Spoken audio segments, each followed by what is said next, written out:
Check नहीं करनी थी।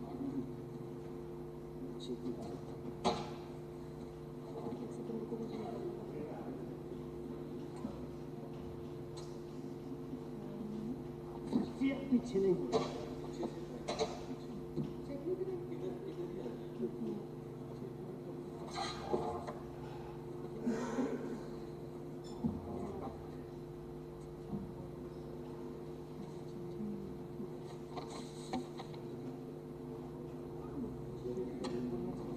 हाँ जी,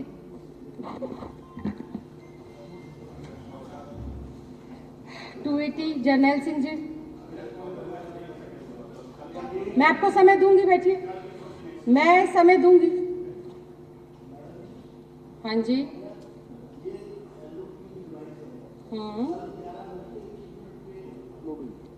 शुरू होने के बाद जी, और आज अभी तक आई नहीं, अगर कोई रिवाइज है तो हमारा ये कहना है कि अगर रिवाइज एलओबी इतना लेट मेंबर्स को मिलेगी तो हम तैयारी कब करेंगे? ठीक है, मैं इस पर ध्यान देती हूँ। यहाँ पर जो है बात करती हूँ सेक्रेटरी महोदय से, बैठे। नहीं, इसमें मतलब आपका विषय आ गया, मैंने संज्ञान भी ले लिया। अब आप ये सोचे कि मैं अभी इस पर कोई टिप्पणी कर दूं? आप लास्ट मतलब हाउस शुरू होने के बाद डिस्कशन पे वो लगाते हो आप आइटम। आपने एक बात नोटिस में ला दी, सदन पटल पे रख दिया, तो उस पर विचार तो किया ही जाएगा ना। ये थोड़ी ना आपने कोई सवाल कर दिया मैं तुरंत जवाब दे दूं। जर्नैल सिंह जी, मना नहीं किया जवाब देने के लिए, मैंने मना नहीं किया है जवाब देने के लिए, मैंने बोला है मैं संज्ञान लूंगी। जर्नैल सिंह जी, संजीव झा। बहुत बहुत धन्यवाद अध्यक्ष महोदय कि आपने मुझे 280 में आदेश करने का मौका दिया। अध्यक्ष महोदय, मैं आपके माध्यम से माननीय राजस्व मंत्री महोदय का ध्यान आकर्षित करना चाहता हूं। चूँकि मेरी जो विधानसभा है वो अनऑथराइज्ड कॉलोनी से बसा हुआ विधानसभा है। 90% जो कॉलोनियाँ हैं वो अनऑथराइज हैं, क्योंकि वो एग्रीकल्चर लैंड पर बसा हुआ कॉलोनी है। अब अचानक डीडीए इन सभी कॉलोनियों में जो लोग मकान बना रहे हैं उस पर नोटिस दिया जा रहा है, उसको तोड़ा जा रहा है। विडंबना ये है कि अभी डीडीए रजिस्ट्री भी अलाउ कर दी। लोग अपने प्रॉपर्टी का रजिस्ट्री करा लेते हैं, रजिस्ट्री के बावजूद बहुत सारे जगह पे डीडीए डेमोलिशन कर रहा है। अभी हमारे यहाँ केशव नगर एक कॉलोनी है, केशव नगर कॉलोनी में डीडीए ने डेमोलिशन का ड्राइव चलाया और 2013, 14, 15 में जो मकान बने, क्योंकि जब डीडीए रजिस्ट्री कर रही थी तब उन्होंने कहा कि 2015 से पहले जितनी भी जगह पे अनऑथराइज्ड कॉलोनी बस गई है वो वैध कॉलोनी है, और उसी के बेसिस पे वो रजिस्ट्री अलाउ भी कर रहे हैं, जो कन्वीनियंस डीड जिसको कहते हैं वो दे रहे हैं।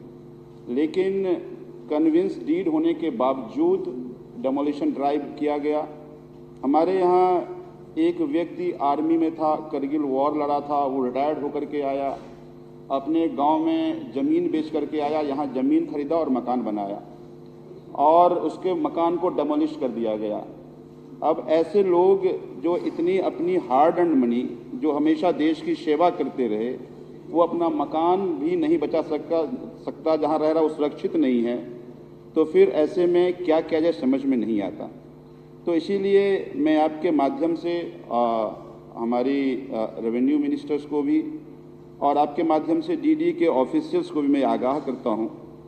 मैं ये मानता हूं कि नई अनऑथराइज्ड कॉलोनी नहीं बसना चाहिए, मैं इसके सख्त खिलाफ हूं। लेकिन नई जब कॉलोनी बसती उसको रोका नहीं जाता और जब पुराने बस्ती उसको तोड़ा जाता है, तो सबको साफ समझ में आता है कि नई कॉलोनी कैसे बस रही है, पुरानी कॉलोनी क्यों तोड़ी जा रही है।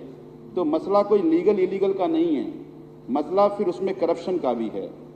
तो इसको आपके माध्यम से मैं एलजी साहब को भी ये निवेदन करता हूँ कि वो ये तो उनके अधीन विषय है, उनका सब्जेक्ट है।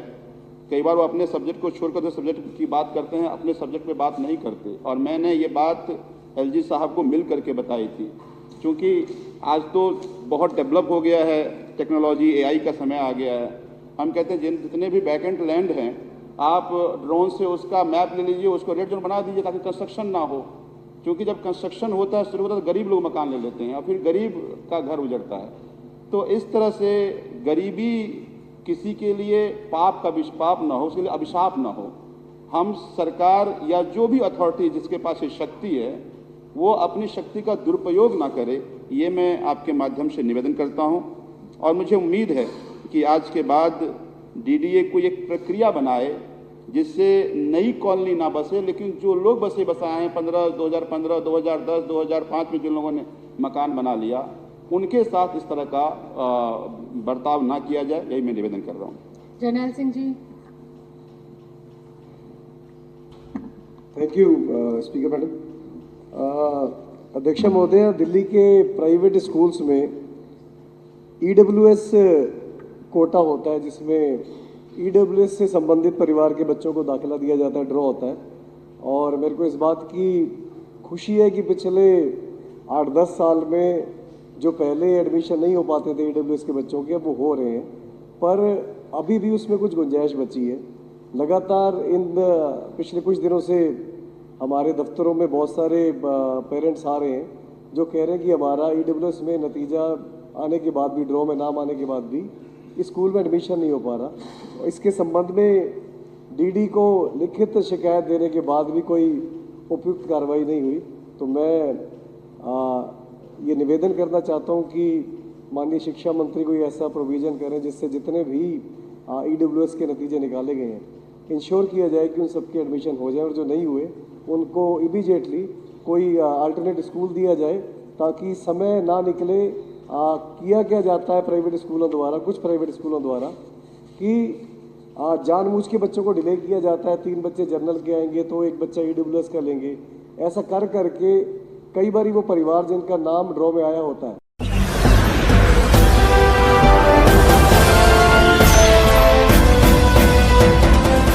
आप देख रहे हैं लाइव न्यूज 99, राष्ट्र सबसे पहले।